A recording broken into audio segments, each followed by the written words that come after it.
नमस्कार,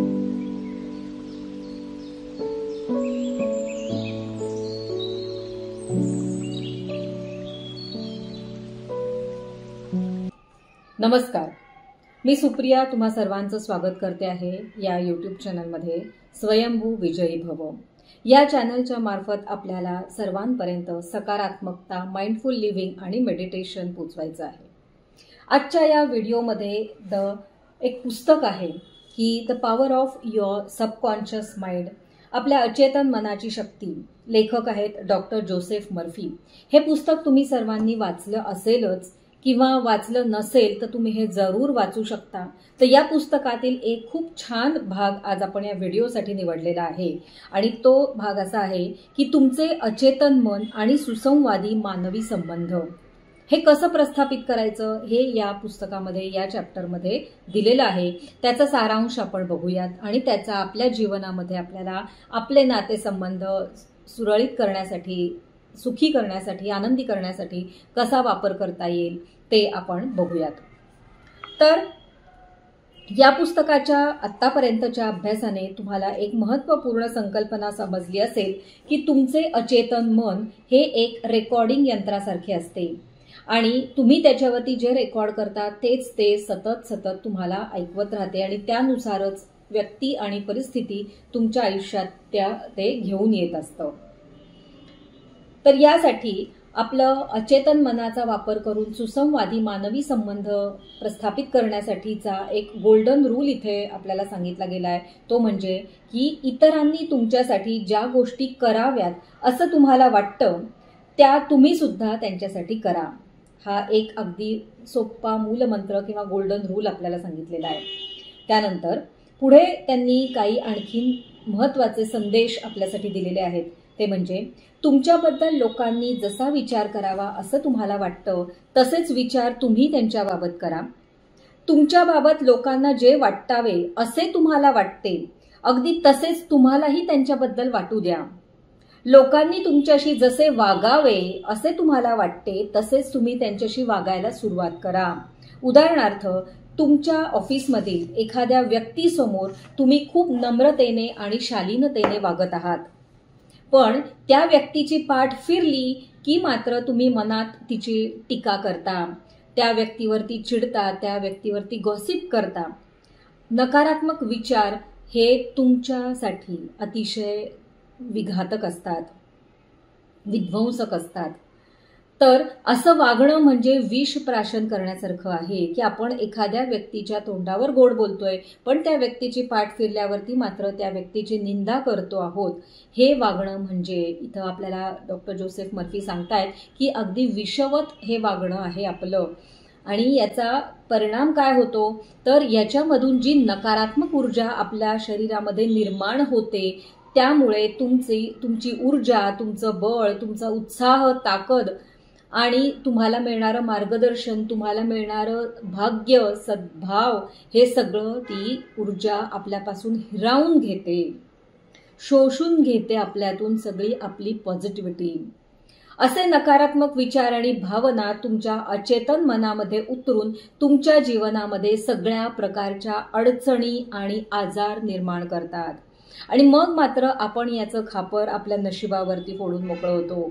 आपण म्हणतो की माझं नशीबच फुटकं आहे, माझं नशीबच खराब आहे, त्यामुळे मला नेहमी अडचणी येतात, माझी कामं होत नाहीत, मला सगळ्या व्यक्ती ज्या भेटतात त्या वाईटच भेटतात, परिस्थिती सगळी वाईट येते आणि हे सगळं आपण कंप्लेन मोडमध्ये जातो आणि ही ऊर्जा आणखीन जास्त नकळतपणे वाढवतो आणि आपले व्हायब्रेशन्स, आपली फ्रिक्वेन्सी, आपली एनर्जी लेवल आपण अधिकाधिक डाऊन करतो आणि हे एक विशेष सर्कल बनत जातं। याच्यातून बाहेर पडायचं असेल तर काय करायचंय तर ही जी नकारात्मक ऊर्जा आपल्यामध्ये आपणच आपल्या वागण्या बोलण्यातून निर्माण करत असतो ती नकारात्मक ऊर्जा आपल्याला सकारात्मक ऊर्जेने रिप्लेस करायची आहे। आणि याच्यासाठी काय करायचंय तर जे आपण वागल्यामुळे नकारात्मकता निर्माण होतीये त्याच्या अपोजिट वागायला सुरुवात करायचंय। म्हणजे जसं आत्ताच्या एक्झाम्पलमध्ये आपण पाहिलं की जर एखाद्या व्यक्तीविषयी आपण समोर चांगलं बोलतोय पण मागून मात्र त्या व्यक्तीची टीका करतोय, हे वागणं आपल्याला थांबवायचं आहे। असं म्हटलं जातं की तुम्हाला जर एखाद्याशी चांगलं वागता येत नसेल तर ठीक आहे, काही हरकत नाही, पण त्या व्यक्तीशी वाईट तरी वागू नका। हा रूल आपण लक्षात ठेवला पाहिजे. आणि यामध्ये त्यांनी दिलेलं आहे की इतरांशी सुसंवाद आणि सुखद संबंधांची गुरुकिल्ली काय आहे, तर मूल्यांकन करू नका. यासाठी की तुमचे मूल्यांकन होऊ नये. कारण तुम्ही जसे मूल्यांकन कराल तसेच तुमचे पण मूल्यांकन होणार आहे. ज्या परिणामाने तुम्ही इतरांना मोजाल त्याच परिमाणाने तुमचे सुद्धा मोजमाप होणार आहे. म्हणजेच काय, तर या ओळींचा बारकाईने जर अभ्यास करून त्याच्यातील सत्याची अंमलबजावणी आपण केली तर आपले संबंध सुधारतील. हीच इतरांशी सुसंवादी संबंध स्थापन करण्याची गुरुकिल्ली आहे. मूल्यांकन करणं म्हणजे काय इथे, तर मूल्यांकन करणं म्हणजे विचार करणं, मनातल्या मनात विशिष्ट मानसिक निष्कर्ष काढणं. इतर व्यक्तींबद्दल तुमच्या मनात असलेला विचार हा केवळ तुमचा आहे, तो तुमचा पर्सनल आहे. तुम्हाला जसे अनुभव आले त्यातून तो तुम्ही बनवलेला आहे. कारण तुम्ही जो विचार करत आहात तो तुम्हीच आहात. तुमचे विचार सर्जनात्मक असतात, त्यामुळे तुम्ही त्या व्यक्तीबद्दल जसा विचार करता व तुम्हाला जे वाटतंय तेच तुमच्या अनुभवास येतं. एखादी व्यक्ती एखाद्याला चांगली वाटते पण दुसऱ्याला वाईट वागते आणि मग तो चांगलीपणा वाईटपणा वाढतच जातो आणि तसेच रिलेशन सेटअप होतात. याचं कारण म्हणजे आपल्याला जे समोरच्या विषयी वाटतंय ती व्यक्ती आपल्याशी त्याच प्रकारे वागायला नकळतपणे सुरू करते. कारण आपले वाइब्स त्या व्यक्तीपर्यंत पोचत असतात आणि त्यानुसारच ती व्यक्ती आपल्या समोर येत असते.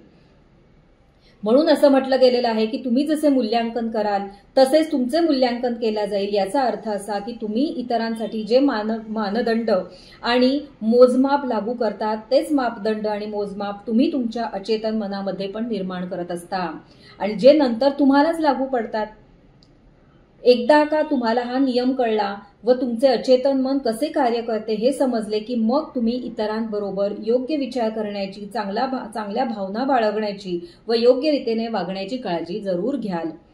कारण असे करून तुम्ही तुमच्या स्वतःसाठी योग्य विचार, भावना आणि कृतींची निर्मिती करत असता. तुम्ही इतरांना जे मोजमाप लावाल त्यानेच तुमचंही मोजमाप केलं जाईल. अगदी साधी गोष्ट म्हणजे जर का मी असं म्हटलं जातं ना की आपण जर दुसऱ्यांसाठी खड्डा खणला तर त्या खड्ड्यामध्ये आपणच पडण्याचे चान्सेस जास्त असतात. तुम्ही इतरांसाठी काही चांगले केले तर ते त्याच प्रमाणामध्ये तुमच्याकडे परत येईल याची खात्री बाळगा आणि वाईट केले तर ते सुद्धा तुमच्याकडे परत येणार आहे याचीही खात्री बाळगा. आणि दुसऱ्यांसाठी वाईट करणं म्हणजे केवळ कृती करणं नाही, तर इतरांविषयी वाईट विचार करणं म्हणजे सुद्धा इतरांचं वाईट केल्यासारखंच आहे. जर एखाद्याने दुसऱ्याला फसवले, धोका दिला तर खरं तर तो स्वतःलाच फसवत असतो, धोका देत असतो. कारण त्याच्या मनातील अपराध भाव आणि नुकसानीची मनोदशा कधी ना कधी कोणत्या ना कोणत्या मार्गाने त्याच्या स्वतःसाठीच नुकसान आमंत्रित करते. त्याचे अवचेतन मन व त्याची मानसिक कृती रेकॉर्ड करत असते आणि त्याच्या मानसिक हेतूनुसार किंवा प्रेरणेनुसार त्याला प्रतिसाद मिळतो. म्हणजे या जगामध्ये जे काही चाललंय ते सगळं कॉज अँड इफेक्ट वरती चाललेलं आहे. मी जे आज पेरते तेच उद्या उगवणार आहे या न्यायाने इथं या ब्रह्मांडाचे नियम चालू होत असतात. तुमचे अचेतन मन म्हणजेच आपलं सबकॉन्शियस माइंड हे निपक्षपाती आणि अपरिवर्तनीय असते. ते कोणत्याही व्यक्तीचा मुलाहिजा बाळगत नाही, तसेच कोणत्याही प्रकारच्या धार्मिक पंथाची वा संस्थेची त्याला पर्वा नसते. कारण आपलं मन, आपलं अचेतन मन, आपला आत्मा या सर्व धार्मिक भावभावना किंवा सर्व धर्मांच्या पलीकडे आहे. आणि म्हणून इथे आपण म्हणतो ना की आपलं मन, आपला आत्मा जो आहे तो सच्चिदानंद स्वरूपी चैतन्यमयी आहे की त्याला कुठल्या देश, भाषा किंवा जेंडर, कुठला धर्म, पंथ, कम्युनिटी कशाचंच त्याला मर्यादा नाहीये. त्या लेवलवरती आपण सगळेजण एकच आहोत. तुम्ही इतरांबद्दल जे विचार कराल, अनुभवाल व जसे वागाल ते सगळे शेवटी तुमच्यावरतीच उलटणार आहे. म्हणजेच काय बघा की आपले विचार हे बूमरँग सारखे काम करत असतात. आपलं अचेतन मन, आपलं बोलणं, वागणं, आपल्या सवयी हे सगळं रेकॉर्ड करून ठेवत असतं आणि त्या रेकॉर्डिंगनुसारच आपलं आयुष्य नियंत्रित केलं जातं. आपण त्या रेकॉर्डिंगच्या बाहेर जातच नाही. आपलं हे एक प्रकारे आपलं स्क्रिप्ट ठरतं आणि तेच आपल्या आयुष्याच्या मूव्हीचं हे एक स्टोरी लाईन ती ठरते आणि म्हणून आपल्याला ठरवायचं आहे की आपल्याला हिरो बनायचं आहे का आपल्याला विलन बनायचं आहे आपल्याच आयुष्यामधल्या मूव्हीसाठी. तेव्हा हा व्हिडिओ आपण इथेच थांबवू. धन्यवाद धन्यवाद धन्यवाद. Thank you so much.